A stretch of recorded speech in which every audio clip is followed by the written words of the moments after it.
got my jokes, she knew when I was being funny. Had an admiration for the kind of thing that she inflicted. Thusly we conducted business.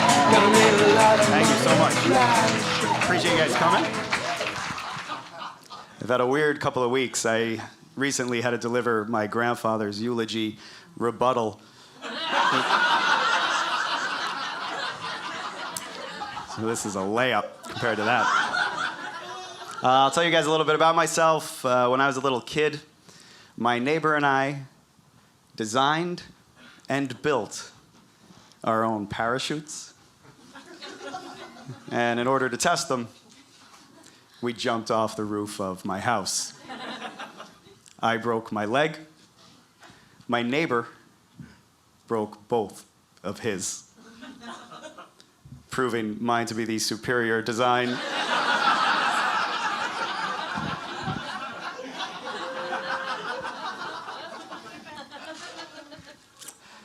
I believe on the strength of my parachute experiment, one summer, my parents sent me to science camp.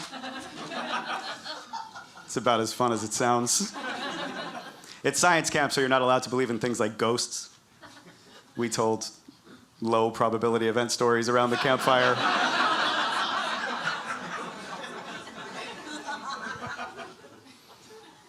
Growing up, we had a panic room in our house. It was whichever room my mother was in.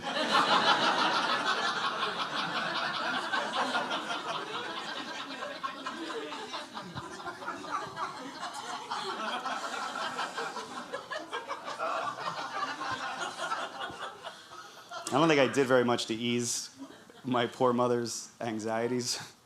One morning, in an effort to get out of going to school, I pretended to be possessed by the devil. She was trying to get me dressed. I was screaming at her in Latin.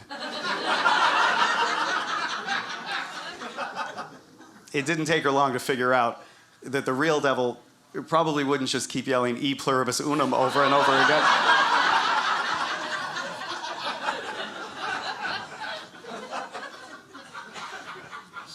That was not easy to deal with. For most of my childhood, I thought my parents were actually trying to get me kidnapped.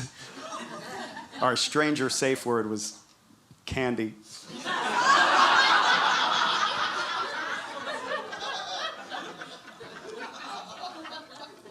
That's better. I was born by cesarean section, which I realized one day means that if I should ever get the death penalty, I will have come into and gone out of this life by appointment.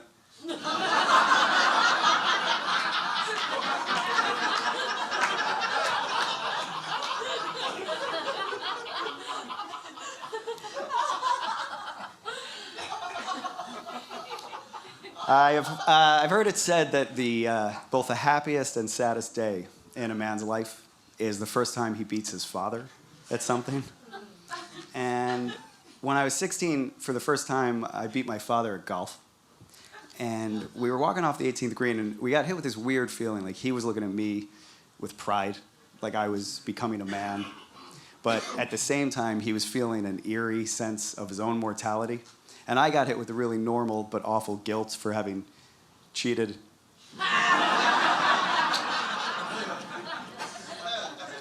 We were idiotically competitive, my father and I. When I was a little kid, he would try to one-up me at things. And now he's an old man, and I'm still trying to one-up him. It hit its crescendo about a year ago when I had a vacation coming, and I decided to go to Vietnam, just so he can't throw that in my face anymore.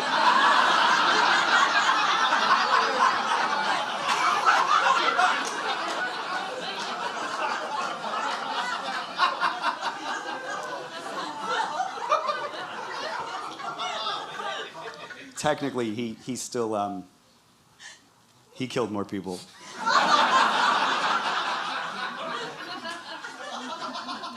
He was a medic. He didn't know what he was doing.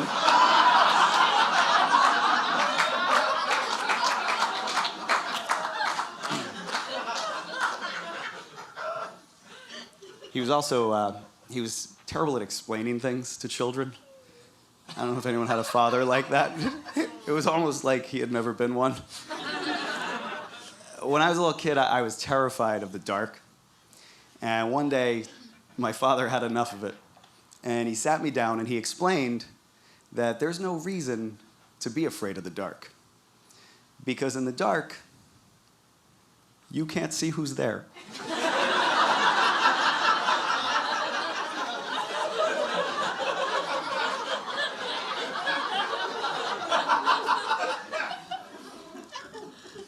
But, and he leaned in for this bit of wisdom, he said, whoever's there can't see you.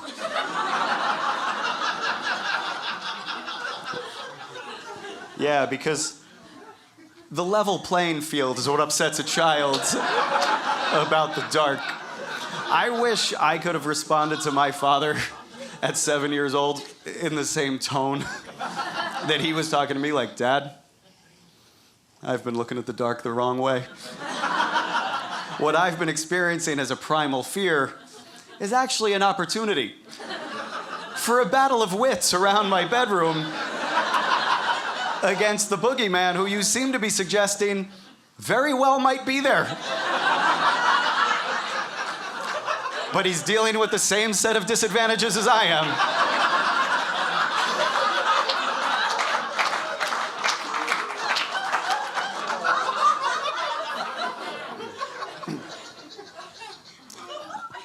I complain about my upbringing a lot, but I try my best to acknowledge my privilege, as people like me are encouraged to do. And I try, but it isn't always easy if you examine some of the details of my life. You know how people from certain disadvantaged groups will sometimes say things like, I'm the first person in my family to go to college. Well, I'm the first person in my family who doesn't believe in Bigfoot.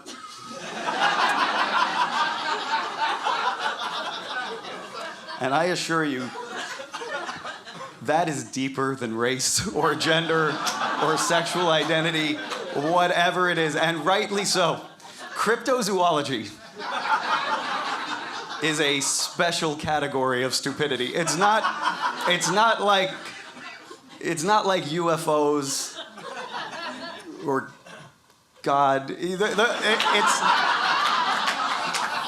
Those are in some ways unfalsifiable. It's a different kind of belief than believing that a monster lives in a lock even after we check the lock. That's a different way of thinking. Those are entirely different beliefs. Bigfoot, Loch Ness Monster, the Florida skunk ape, that's one of them. The Florida skunk ape, who, by the way, is also known as Swamp Cabbage Man. I mean, this stuff is obviously just what happens when you teach idiots words.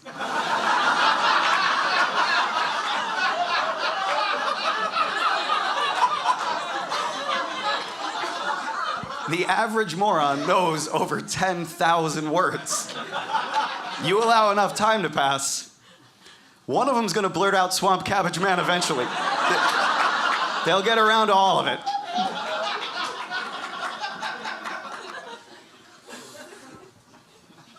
You really can. You can get humans to believe practically anything. I had a great aunt and a great uncle, and they were married for 70 years. And when she died, he ended up dying very soon after. And his cause of death, according to everyone in my family, a few of whom are doctors,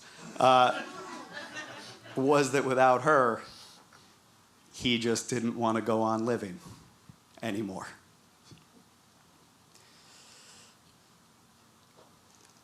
Funerals aren't the best place to start poking holes in people's coping strategies. I appreciate this. But no one in my family would even entertain the possibility that coincidence was involved here. These people were in their 90s. I don't want to cast a shadow on anybody's notion of the power of true love, but the fact is, you could pull random 90-year-olds off the street and pair them up. Before long, two would die within a couple months of each other. It's just probability after a certain age. It was a far greater statistical oddity that they both made it to 95 than it was that neither made it to 96.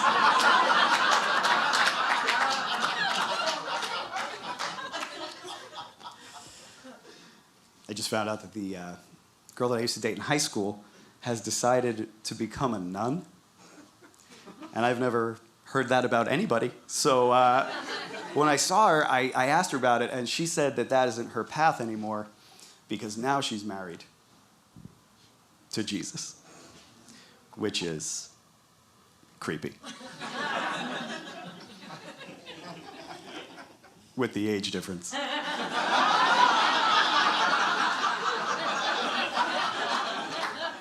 What could they have in common? When she was in kindergarten, he was 1980.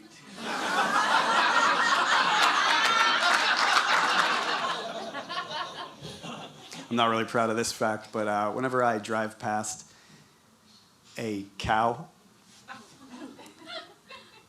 I moo. And I can't really imagine a time in my life when I wouldn't moo. Like if I just found out my wife was having an affair, and in a fit of rage, I got in the car to go kill her and her lover, and on the way, I passed a cow, I might not moo, but on the way back,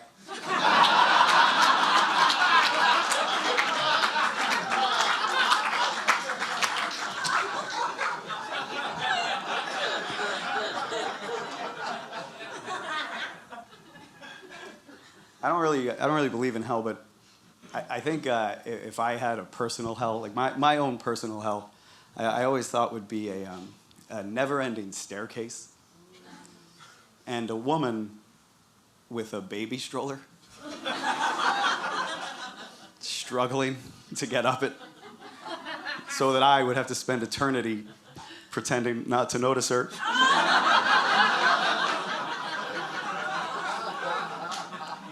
I made one of the classic social miscues the other day. I referred to a woman who pronounces her name Anna as Jennifer. And I feel bad when I make fun of Anna's because my name is James, and that James is also one of those names that people are always trying to alter or shorten for you. And because of that, when I was a kid in school, I think I had an added layer of sympathy for Jim from Huckleberry Finn. I used to think, like, hey, maybe he doesn't want to be called any of that.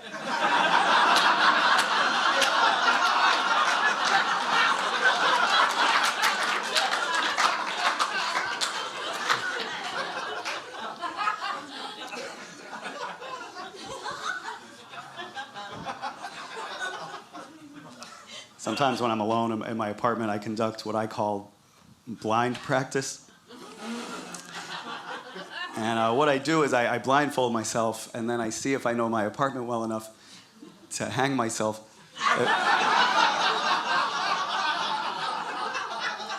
Because they don't train the dogs for that.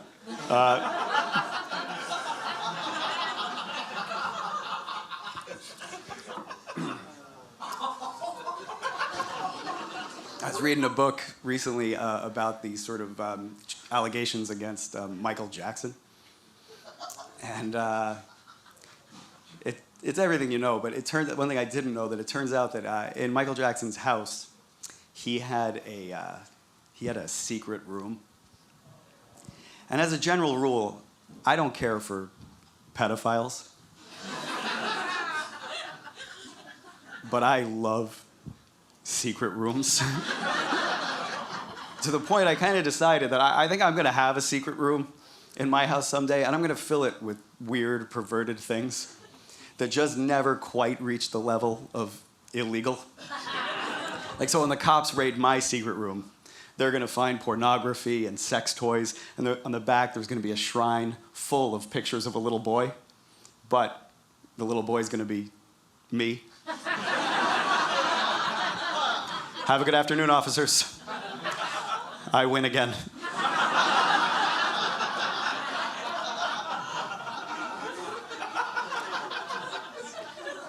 The you say tomato, I say tomato song continues to give people the wrong idea about how language works.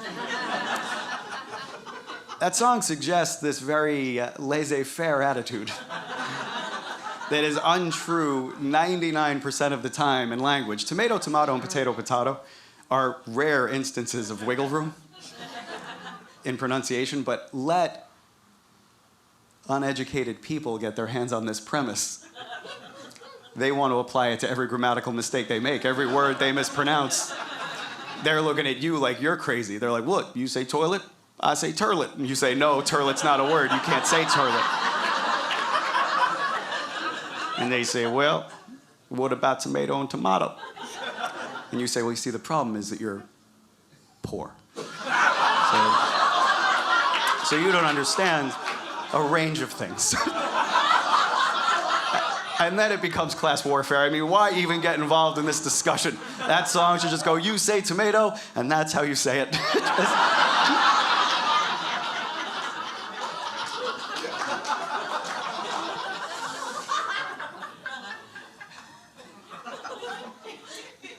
I don't like it much when men use the scale of 1 to 10 to rate women physically. It's just an awful, mean-spirited thing to do. Which is why, in the interest of sparing people's feelings, I only use 8, 9, and 10 for my scale. Because it makes people feel better to hear that they're an 8, even though they don't know. On my scale, 8 is ugly, 9 is average, 10 is attractive, which is all you really need. The 1 to 10 hotness scale is negative just by virtue of its own structure. Men typically only use 7, 8, 9, and 10 to describe women they think are attractive. So there are only 4 different levels to differentiate categories of hot women. But for some reason, 6 levels to more accurately sift through the rubble. They call it a hotness scale, but its focus is actually the other way. Simple semantics brings us to the problem here. If you're going to have a hotness scale, women who aren't hot shouldn't be on it. If you were rating great athletes, you wouldn't start with Stephen Hawking and work your way up. Start at the top, work your way down, and then choose a reasonable place to stop, where athletes end and non-athletes begin. 1s and 2s should be the lowest level of hot person, and the rest of us should be spared the humiliation of the scale. I realize this takes some of the fun out of those conversations. Oh, what'd she look like? Oh, man, she was a good, solid, not applicable. I'm gonna read something for you guys. Give yourselves a round of applause so I'm comfortable.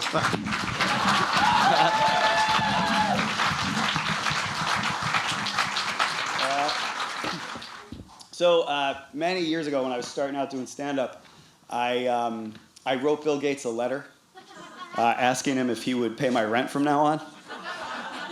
And then after I wrote it, I kind of realized that I should just write every billionaire a letter asking them if they'll pay my rent from now on. So this was the first letter I wrote. I wrote this one to Bill Gates, but then after that, I just wrote a sort of general letter, mass email. I'll just read it. All right. Dear Mr. Gates, I was wondering if it would be within your means to pay my rent from now on. Based on what I have read financially, you are in a position to do this. I am an aspiring writer and comedian, and my financial situation is, in a word, ludicrous. My rent generally goes unpaid, and I seldom eat food. The patronage system of 17th and 18th century Europe has all but vanished, leaving young artists to fend for themselves. As I'm sure you're aware, most of the classical masters, from Da Vinci to Beethoven, were supported by wealthy patrons. Not to put myself in their class, of course, but then again, who knows? Maybe if I spent more time writing and less time ducking my landlord, I could get to work on a masterpiece of my own. I cannot claim to be familiar with the industry in which you have found such monumental success. From what I gather, you are something of an inventor, a man skilled with devices and gadgets. Yours is a noble calling. I, on the other hand, am not an overly mechanical man. I am profoundly confused by magnets. Any concept more complex than magnetism pushes me to the brink of seizures. My skills lie elsewhere, on the page. But are we not both creators? What is the occasion for man if not to lift up his brothers and sisters to fulfill their creative potential? My rent is $7.75 a month. That doesn't include utilities, but my father already said that if I get you to pay my rent, he'll take care of the utilities, so you needn't be concerned with that. Although my father is in advancing years, so if anything unfortunate were to happen to him, I'm afraid I would need you to send an additional $125 for the gas bill on my phone. But we will, as they say, cross that bridge as we get to it. I hope I haven't monopolized too much of your time in the way you are rumored to have monopolized much of the gadget industry. I hope to hear from you in the form of well wishes and checks. Sincerely, James Patterson. So like I said, I wrote that, and then I just sent out, I think, like 40 of them, and I never thought about them again. And a month later, I got an email from the office of, I'll change the name, like Pete Smith. He's an oil billionaire in Texas. And it wasn't from him, but it was from like his administrative assistant. So this is the email that I got in response. Dear Mr. Patterson, from the tone of your letter, it's difficult to tell whether your request is sincere or an attempted joke. Mr. Smith has many charitable organizations he works closely with.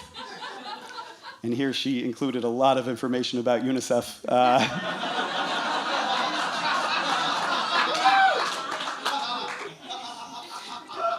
These organizations help people who are in actual need.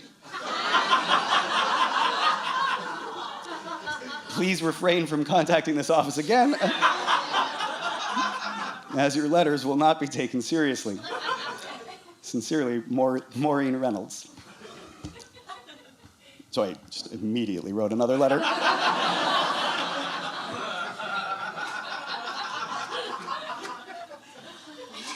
Dear Miss Reynolds, while I was not thrilled with the tone of your letter,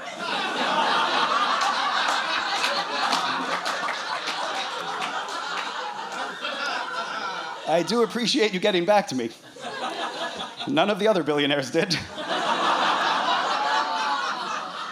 But regarding your implication that I am not in actual need, I must protest. I am in very bad shape. East Africa famine bad shape? If I may, a bit worse. If you think about it, the East Africans are used to it. It's never been any good over there. My pressures are different and could actually be solved by financial assistance. Mr. Smith could send every penny he's ever made to East Africa, and it would continue to be a terrible place to be. Please, Miss Reynolds, with respect to his paying my rent from now on, I beg you, ask him again. All right, so, back over there.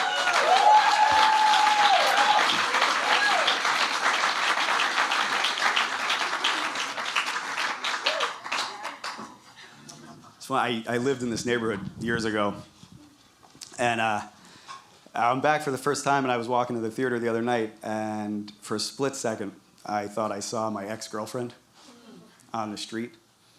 But when I got a little closer, it turned out to be a homeless guy. I haven't thought of a joke about it yet. I just can't wait to tell her.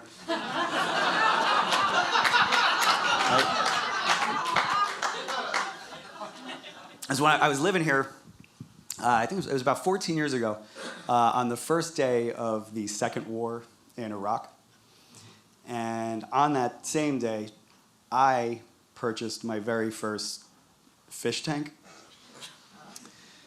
Pure historical coincidence. But it really did change the way I looked at that war.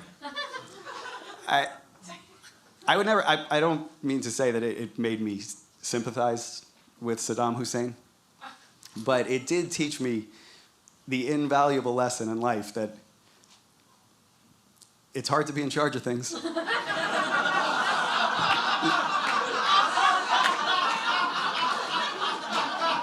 You know, he had competing Shiite and Sunni interests, the Kurds in the north, international sanctions, and I want to be clear, I'm not talking about a fish bowl. Tank. Pumps, filters, chemicals, things that require leadership. And the way when you have a fish tank, the way you start kind of sympathizing with dictators is, I know in my heart, I was doing what I thought was best for those fish. But from their point of view, I'm the worst mass murderer that's ever lived. Hussein was Gandhi compared to the bloodbath.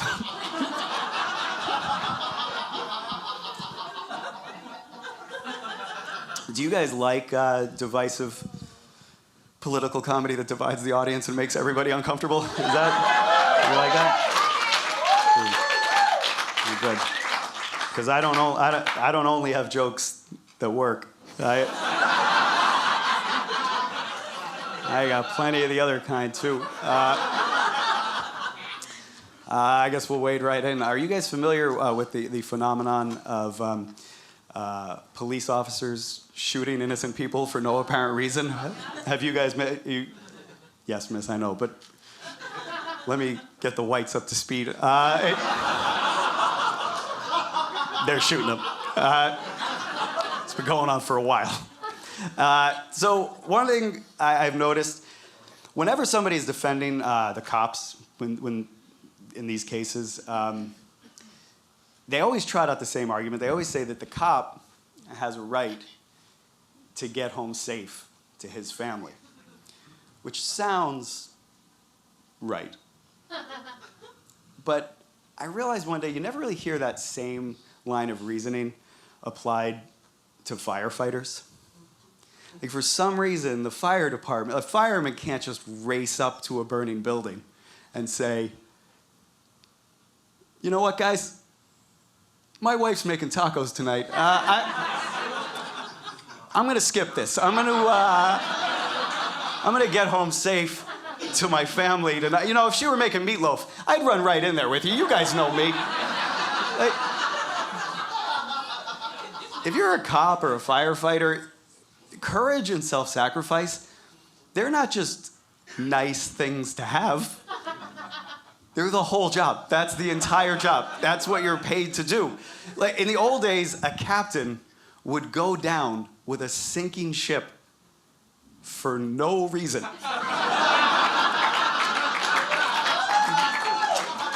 Today, a cop will shoot a 6-year-old, and his legal defense was that he got nervous. Well, maybe this isn't the right line of work for you.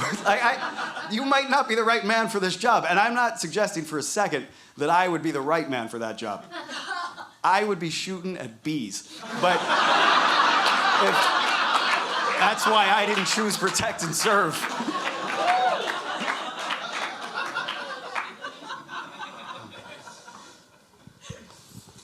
Religious violence is the other one, seemingly ineradicable story, just that pops up constantly. And it's the same thing, you know, it's complicated. I don't pretend to have a solution, but I do know one thing.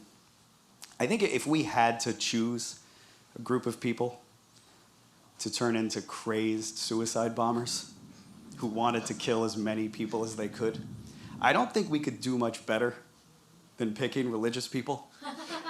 Like, just imagine how much worse our situation could be if we were up against a different group with a different skill set. I'll start with the worst case scenario. Imagine if scientists decided to form a death cult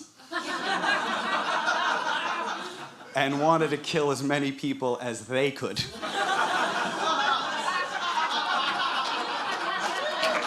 That would be a whole different level emergency. Like, we would...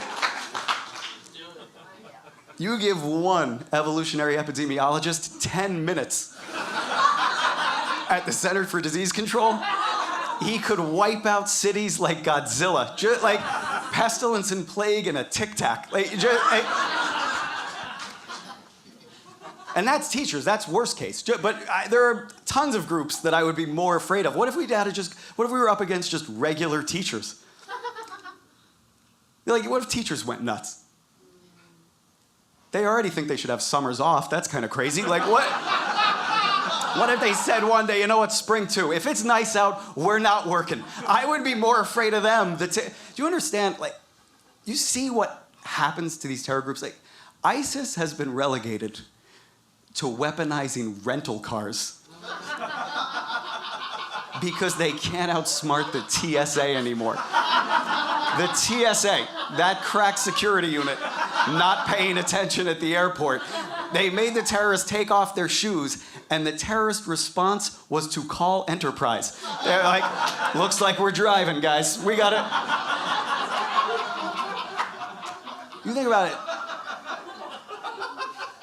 On the terrorists' best day, September 11th, 2001, this is their banner achievement. But if you actually look at the statistics for that day, just through sheer incompetence, they left so many infidels on the table. Like, they want any attention to detail at all. And that death toll spikes, like, just off the I know it's horrible to say, but if something's worth doing, it's worth doing right. Look, how about for starters, there were 40,000 people in those buildings when the planes hit them. 38,000 of them just walked down the stairs and left. Maybe you don't fly the planes into the tops of the buildings. You're already up there. You might as well crash the planes where they're...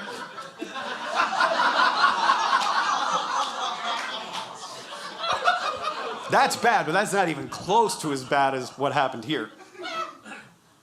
We're in Boston.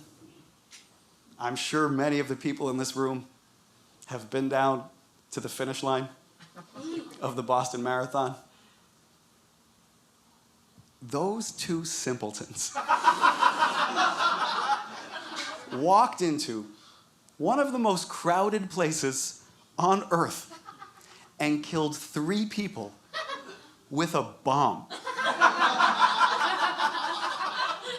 They could have killed more than that with shellfish. This is not comedic exaggeration. It would have been more effective terrorism to have showed up with a food truck and just wait for customers to say, excuse me, does this have shellfish in it? And go, nah, you're good.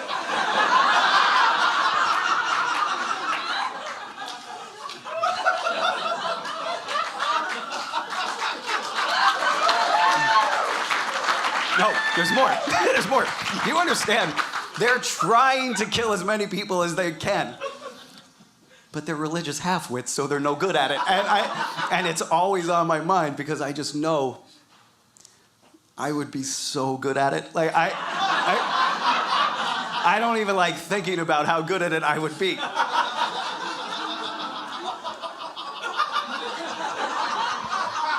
The whiskey's almost gone. This is where I start making radical claims. I have always believed that if I weren't afraid to die and I wanted to kill as many people as I could kill one person for every dollar in my budget. Now, full disclosure, I use my father's contractor's discount at the Home Depot. 15% margin of error, but I'm pretty sure even at retail prices, I could kill you for 4 quarters. You have no idea how cheap unstable chemicals are at the Home Depot. This could be done very easily. That's $1 though. If I had oil money behind me, like these idiots do, you give me $50,000. Nobody leaves Fenway Park alive. Not a vendor.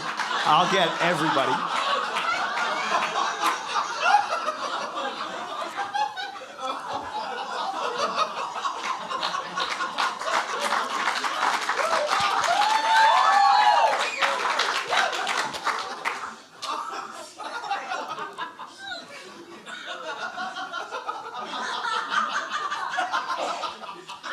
I never know what joke to tell after that one.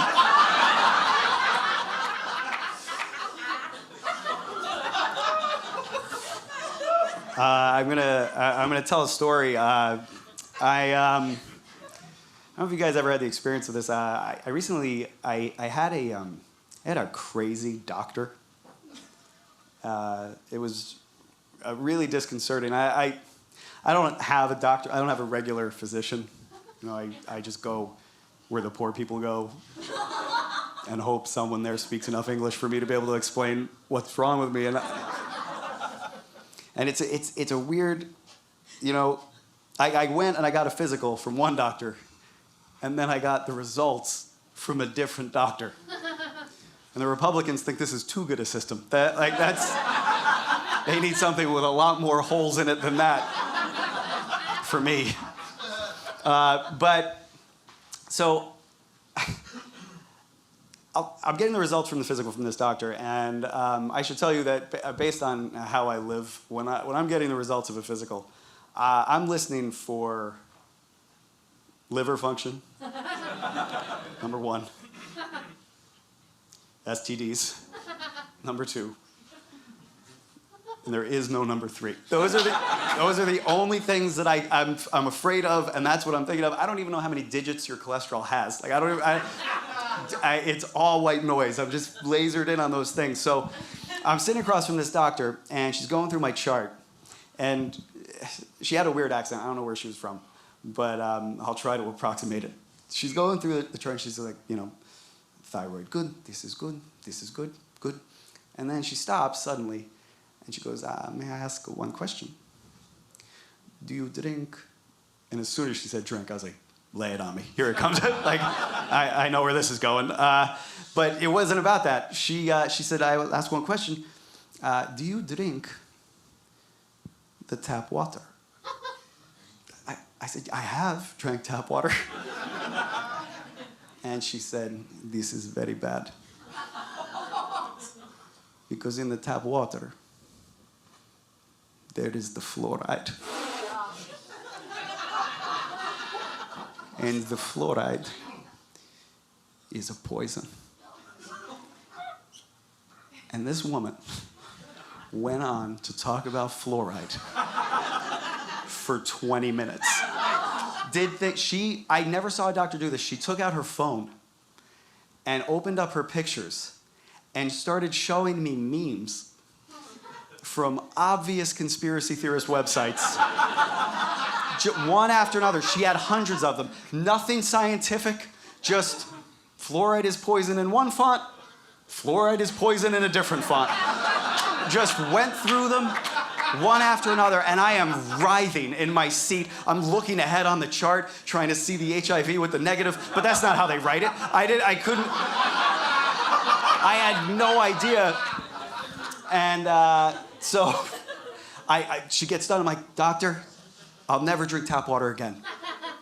She says, okay. So she puts her glasses back up. She goes back to the chart, and she starts going through the stuff again. Thyroid is good. This is good. Good. And then she stops again. Lowers her glasses again. She says, I can ask one question. She says, do you ever use the toothpaste?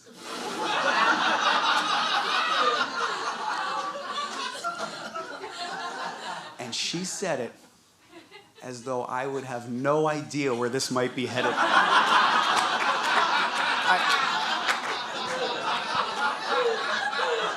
And I am so deferential to doctors. I never talk back to them. I never say anything. But I lost my, I was like, Miss, I don't even know what toothpaste is. I've never heard of it. And she said, that is very good because in the toothpaste there is the fluoride, and the fluoride is a poison. And she talked about toothpaste for another 15 minutes. New information. Left examples of how fluoride is poison out of the tap water talk because she knew she was going to get to it in the toothpaste talk. By the way, while all of this is going on, there is a waiting room packed with poor people. Just little kids with eye patches. And I lost my mind. And I was like, doctor, I have to stop you. I don't want to be rude. I was like, but I think I should tell you a quick story about how I live.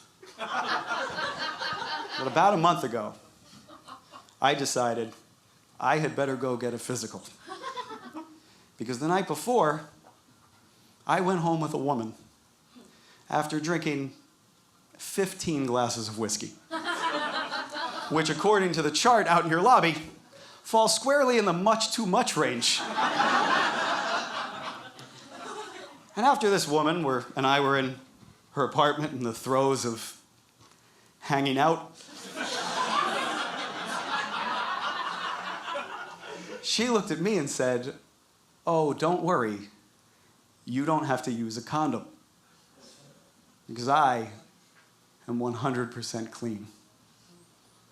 And then she added, but to be honest, I have no idea how.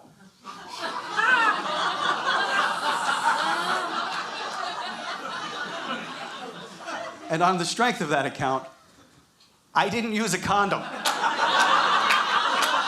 I don't have to be a doctor to tell you, fluoride is not going to be what kills me. But I might be what kills you if you don't tell me about herpes right now.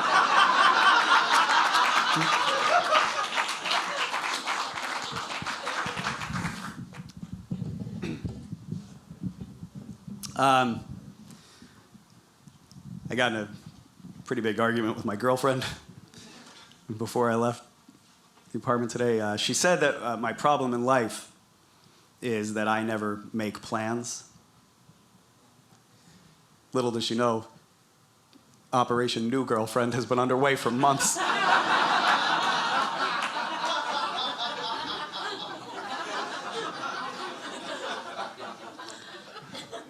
I don't really have a girlfriend, but we broke up. We had been together for a really long time, and it's a huge mental adjustment when you've been part of a couple for so many years. So you just get so used to thinking in terms, like, you're so used to thinking in terms of murder-suicide. That to suddenly one day be left alone with just the suicide,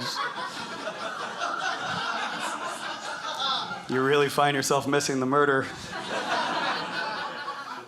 I'm told I talk about suicide more than you're supposed to, which is at all. That seems a bit strenuous to me. I would never do it. I would never kill myself, but I do think if there was something available to humans just one notch less severe than suicide, I would do that thing every week. I don't want to die, but if I could commit 2-week coma,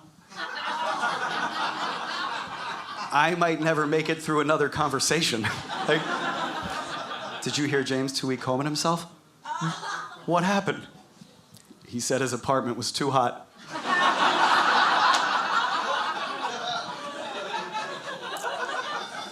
I never cheat on girlfriends. That's another. You'd think that would be worth more than it is, but I don't. It is. I was talking to an old girlfriend once. We were having kind of a relationship talk, and I told her that the only thing that bothers me in a relationship is cheating. And she said, well, what do you consider cheating to be? And I said, well, roughly speaking, asking that question.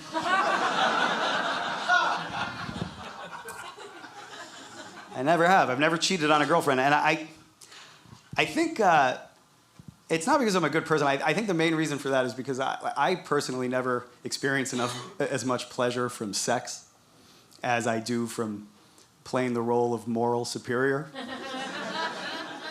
She can have the sex, as long as I get to make the condescending speeches. Yeah, I guess I should have expected as much. Involving myself with a person like you. For me, sex is never as good as that tone.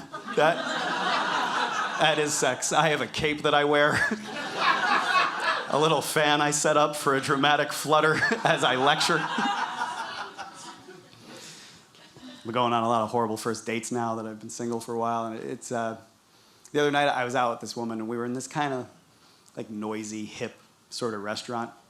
And it was going fine. But when the waiter came and put our food down in front of us, my date looked down at her plate, and for about 40 solid seconds, she prayed over her meal. And I'm not religious, but I think as long as you're a good-looking woman, you can do wacky things in restaurants. It didn't throw me off that she prayed so much as it did that she prayed over the main course after not having prayed over the appetizer. These are the things religious people do that I find interesting. I don't care what you think, but how you think is fascinating. This woman dove into the chips and guacamole as though Darwinian selection were the only explanation that she required. 10 minutes later, fish tacos brought her to her knees. I want to know why.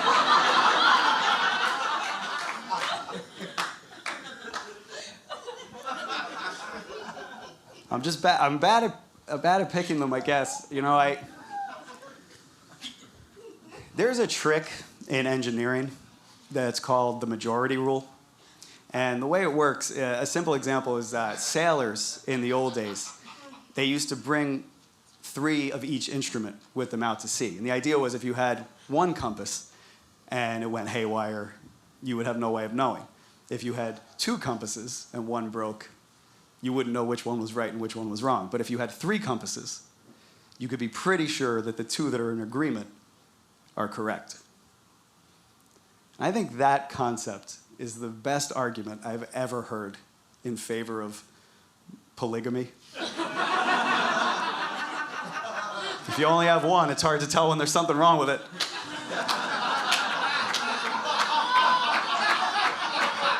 In my last relationship, if I had 2 other girlfriends who didn't cry every time they got a haircut, I might have known right away which one was broken.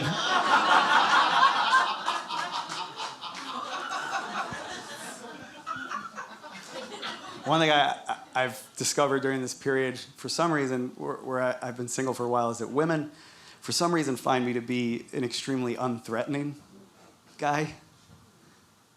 I don't know if I like it. I live in a basement apartment, and in order to get down to it, you have to take a dirty cement staircase, and there's just one flickering neon light in the ceiling, and the door to the actual apartment is metal and rusted.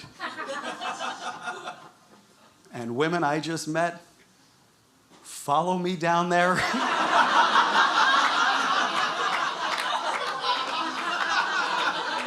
Like they met me in a nursery rhyme. And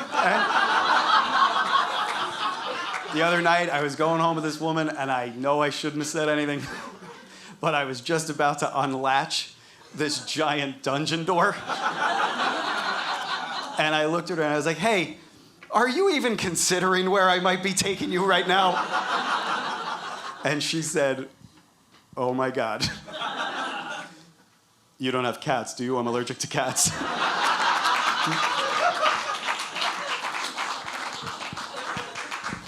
I'm gonna read one more thing. All right, so this is another thing I wasted a lot of time on. As a comedian, you end up getting asked to do a lot of gigs that have absolutely nothing to do with comedy. And the most irritating version I had to deal with recently was a guy got in touch with me, and he asked me if I wanted to be the judge of a wet t-shirt contest. And there was no way I was going to do it, but I wanted to be a dick about it. So, because the guy came off, he was the kind of guy that runs a wet t-shirt contest. So, this is an email exchange between me and wet t-shirt contest promoter and likely date rapist, Mark. Mark, yes, I am extremely interested in the gig. But other things I'm also extremely interested in are fairness and the spirit of competition. When I was starting out in comedy, I was asked to judge a pie eating contest as a part of the Bear Mountain Blueberry and Comedy Festival. The rules of the competition and criteria by which I was to cast my judgment were either poorly explained or not explained at all. I crowned a winner based on her having eaten the most pies. This seemed a reasonable course to me. The runner-up disagreed, however, by way of attacking me physically. His position, if it could be called that, was that he had eaten more pie out of each of the pies. And the winner had cheated by simply shoving her face in the pie and then flinging the tin away. What difference does it really make, you fat simpleton? Didn't seem like the prudent thing for me to say at the time. So I changed my vote, thereby starting a small riot. I would love to judge your wet t-shirt contest, but I'm going to have to ask for some very specific instructions as to what you're looking for in a winner. Sorry to be a pain about this, but if you've never heard of the Bear Mountain Blueberry and Comedy Festival, it's because that was the last one. Fill me in on the details, and I'll be there. So I wrote that expecting just no response, but 6 minutes later,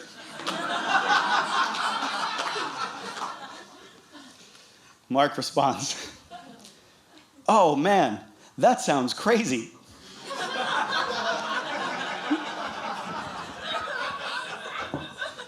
This isn't really a serious competition, though. We pretty much just want you guys to comment on the contestants, kind of roast them and the ref. You know, stuff like that. And then this next line sort of made me start to like Mark. He said, "It doesn't matter who wins, and all the contestants know that." Thanks a lot, Mark. And that amused me, but I was already joke committed at this point, so I plunged ahead. "Hey, Mark, for some reason I was unable to open your last email. I'll just jump right into the meat of the problem as I see it. What I'm most concerned with is what I hope you'll allow me to call the absorption variable. Is a t-shirt that is as wet as it's capable of being more or less wet than a t-shirt that is as wet as it's capable of being? To my mind, the answer is plainly no. I see saturation, and I think the last 200 years of science backs me up here as an absolute state. A shirt unable to take in any more moisture is as wet as any other shirt that is unable to take in any more moisture. If a wet t-shirt contest purports to measure the amount of water present, then clearly a more absorbent shirt holds an advantage. But that standard is never made clear. My question for you is this, Mark. Are you willing to make that standard clear?"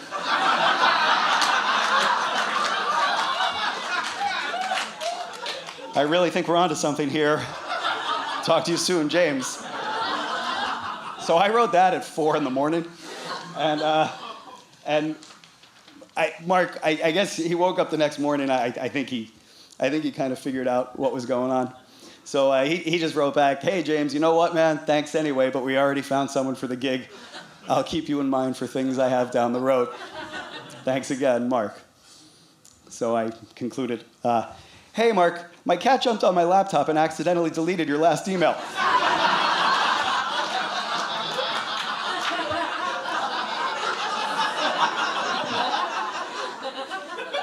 I've gone ahead and cleared my schedule for the night of Wednesday the 12th. Because I feel that generally speaking, we're on the same page here. We just have to iron out a few more of the epistemological and ontological problems, and then figure out who's going to pick me up to bring me to the gig. As to the philosophical questions, I'm working on a full-length paper in a Word file. There are images, so I'll send it over as an attachment. I'm not sure how familiar you are with standard notation and formal logic, but there's a fair amount of it. So as to my ride, I don't mind if you hire a car or just send a friend to pick me up, as long as whoever it is told not to honk the horn outside my house. My cat sleeps Wednesdays. Thanks again for the gig. Really looking forward to helping you crown the most deserving wet t-shirt contest winner. See you then. So then just very, very quickly, I have the email that I'm going to send on the 12th. Just very good. Just, Mark, I said no honking outside my house. My cat's wide awake and as angry as I've ever seen him. I'm getting in a cab. I'm bringing the cat. Be outside. Guys, thank you very much. Have a great night. Thank you.